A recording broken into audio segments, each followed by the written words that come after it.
Hello students, welcome back to organised knowledge channel. और आज की जो वीडियो है स्टूडेंट्स, उसमें हम डिस्कस करने वाले हैं worksheet number 3 for class 10th सामाजिक विज्ञान की ये वर्कशीट है जो आपके लिए 13 जुलाई 2021 के लिए शेड्यूल की गई है। सो आज की जो वर्कशीट है उसमें हम पढ़ेंगे संसाधन के बारे में। संसाधन जो आप बहुत पहले भी पढ़ते आ रहे हो, सो उसी का हम रिवीजन करेंगे। सो वर्कशीट शुरू करने से पहले बेटा प्लीज़ चैनल को सब्सक्राइब कर लीजिए। सो स्टार्ट करते हैं। अपने आसपास की वस्तुओं को देखिए और उनकी सूची बनाइए। तो आपको अपने आसपास बहुत सारी चीज़ें दिखाई देती हैं। आपको अपने आसपास पेन दिखाई देता है, ठीक है, किताबें दिखाई देती हैं और भी बहुत सारी चीज़ें हैं बच्चों। आपको अपने आसपास खाने की चीज़ों में ब्रेड दिखाई देता है, जहाँ आप जिस एयर में आप सांस ले रहे हो, ठीक है। आपको और क्या दिखाई देता है? हवा दिखाई देती है। और बताइए, हवा और भी एग्जाम्पल ले सकते हो, पानी है, ठीक है। तो ये बहुत सारी चीज़ें हैं जिनकी सूची आप बना सकते हो।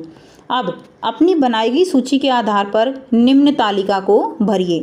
तो देखिए, जो भी आपने सूची बनाई है इसमें कौन सी वस्तुएं हैं जो आपके काम की हैं, जो केवल आपके ही काम की हों, ठीक है। तो आपके काम का ब्रेड है, आपके काम सारी चीज़ें आपके काम की हो सकती हैं। ब्रेड है, ठीक है, पेन आपके काम का है, किताबें आपके काम की हैं। क्लियर है? अब ऐसी वस्तुएं जो आपके अलावा किसी अन्य के काम आ सकती हैं। तो देखिए, अन्य के काम तो बेटा ये सारी चीज़ें दूसरे भी यूज़ कर सकते हैं, लाइक ब्रेड जो है दूसरे भी खा सकते हैं, किताबें भी पढ़ सकते हैं, हवा का प्रयोग भी दूसरे करते हैं, पानी का प्रयोग भी दूसरे कर सकते हैं, ठीक है। तो आप इसमें कुछ एग्जाम्पल लिख दीजिए, हवा, पानी, इस तरह से आप इसको कंप्लीट कर सकते हैं। नेक्स्ट देखिए, इन गतिविधियों के माध्यम से हम निष्कर्ष निकाल सकते हैं कि ये वस्तुएं हमारे लिए उपयोगी हैं एवं इनका मूल्य भी है। अब इनमें से कुछ ऐसी वस्तुएं हैं जो हमारे लिए उपयोगी हैं, इम्पोर्टेंट हैं और उनकी एक वैल्यू भी है। उन्हें क्या कहा जाता है? उन्हें संसाधन कहा जाता है। उदाहरण के लिए कलम, ब्रेड, चावल, कॉफ़ी, टेबल, इन सब की क्या है? इन सब की वैल्यू है, पैसों में हम इनको खरीदते हैं। उल्लेखनीय है कि मूल्य का तात्पर्य सिर्फ उसकी कीमत से नहीं बल्कि उसके महत्व से भी है। यानी ऐसा नहीं है कि केवल जो मूल्य है उसकी केवल कीमत से ही होता है, मूल्य उसके महत्व से भी होता है। यानी कोई चीज़ हमारे लिए कितनी इम्पोर्टेंट है।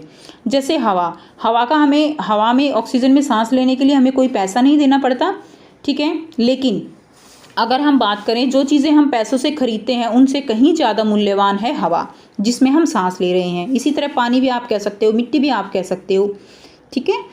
उपयोग एवं मूल्य के अलावा, अब देखिए दो चीज़ें तो हो गई, उपयोग एवं मूल्य। उसके अलावा प्रौद्योगिकी और समय, प्रौद्योगिकी यानी टेक्नोलॉजी और टाइम, ये भी किसी वस्तु को संसाधन बनाती हैं। जैसे मोबाइल के आने के बाद टेलीफोन का इस्तेमाल, लैंडलाइन जो है उनका कम हो गया। अब देखिए टेक्नोलॉजी ने क्या किया, टेक्नोलॉजी ने मोबाइल का आविष्कार किया, हमने मोबाइल का आविष्कार किया।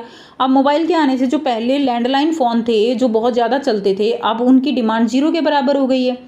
तो टेक्नोलॉजी ने एडवांसमेंट जो है हुई और टाइम के अकॉर्डिंग एक चीज़ की वैल्यू कम होती चली गई और मोबाइल जो है वो संसाधन बन गया।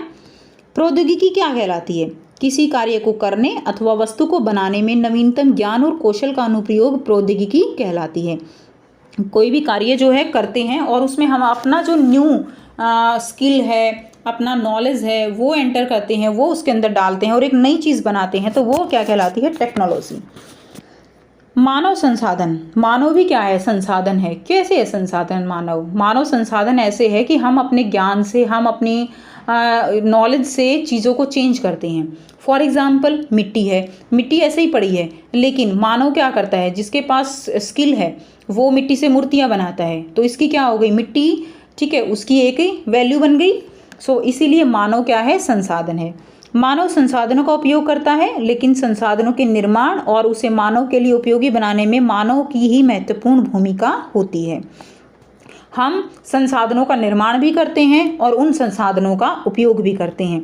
मानव ऐसा तभी कर सकता है जब ऐसा करने का ज्ञान और कौशल और प्रौद्योगिकी उपलब्ध हो, यानी टेक्नोलॉजी भी हो, ज्ञान भी हो और कौशल भी हो। इसलिए मानव को भी एक संसाधन माना जाता है। शिक्षा और स्वास्थ्य लोगों को बहुमूल्य संसाधन बनाने में मदद करती है। यानी शिक्षा और स्वास्थ्य अच्छा है तो आप जो है बहुत अच्छे से किसी भी कौशल को इस्तेमाल कर सकते हो। शिक्षा अगर हमारे पास, शिक्षा हम पढ़ते हैं, नॉलेज हमारे पास है, तो हम बहुत कुछ कर सकते हैं, ठीक है। अब देखिए प्रश्न उत्तर दिए गए हैं जिनके आंसर हम करेंगे, ठीक है। सो आइए बच्चों करते हैं इसके आंसर। फर्स्ट क्वेश्चन है, 3 ऐसे संसाधनों के नाम लिखिए जो हमारे लिए उपयोगी हैं लेकिन उनका मूल्य नहीं निर्धारित किया जा सकता। सो क्या हो जाएगा कि हमारे लिए उपयोगी हैं हवा, पानी और मिट्टी, लेकिन इनका मूल्य जो है वो निर्धारित नहीं किया जा सकता। सेकंड क्वेश्चन, मानव अपने ज्ञान और कौशल से उपयोगी संसाधनों का निर्माण करता है, कम से कम 2 उदाहरणों के द्वारा कथन को स्पष्ट कीजिए। तो देखिए, अपने ज्ञान और कौशल के उपयोग से मनुष्य मिट्टी के द्वारा मूर्तियां बनाता है, ठीक है। सेकंड है, अपने ज्ञान और कौशल के उपयोग से मनुष्य लकड़ी से अलग अलग तरह के फर्नीचर का निर्माण करता है। सो ये थे 2 क्वेश्चन बेटा जो आपको अपनी कॉपी में लिखने हैं। सो ये थी आपकी आज की वर्कशीट। आई होप स्टूडेंट्स आपको बेटा वर्कशीट क्लियर है। कोई भी डाउट है आप कमेंट सेक्शन में कमेंट करके पूछ सकते हो। वीडियो अच्छी लगी तो लाइक कीजिए, शेयर कीजिए, चैनल को सब्सक्राइब कीजिए। सो थैंक्स फॉर वॉचिंग, मिलते हैं नेक्स्ट वीडियो में। फर्स्ट क्वेश्चन है mention any 3 resources that are useful for us but its value can not be determined. तो आपको 3 रिसोर्सेज मेंशन करने हैं दैट जो हमारे लिए यूजफुल है बट उनकी वैल्यू हम डिटरमाइन नहीं कर सकते। So example are air, soil and water. Next देखिए question number 2, human beings create useful resources with the help of knowledge and skill. Explain the statement with the help of any 2 examples. तो human being ने create किए हैं resources अपने knowledge और skill के base पे। आपको एक्सप्लेन करना है स्टेटमेंट को with the help of 2 example. देखिए आंसर में फर्स्ट पॉइंट हम लिखेंगे using his knowledge and skill man makes sculptures out of clay. Clay से जो है आइडॉल स्कल्पचर्स बनाए जाते हैं। सेकेंड पॉइंट हम लिखेंगे using his knowledge and skill man makes different types of furniture from would. Man जो है different types of furniture would say तैयार करता है। सो ये थे आपके 2 क्वेश्चंस, काफ़ी इजी क्वेश्चंस थे। आई होप आपको ये क्वेश्चंस क्लियर हैं, वर्कशीट क्लियर है। कोई भी डाउट है आप कमेंट सेक्शन में कमेंट करके पूछ सकते हो। वीडियो अच्छी लगी तो लाइक कीजिए, शेयर कीजिए, चैनल को सब्सक्राइब भी कर लीजिए। So thanks for watching students, मिलते हैं नेक्स्ट वीडियो में।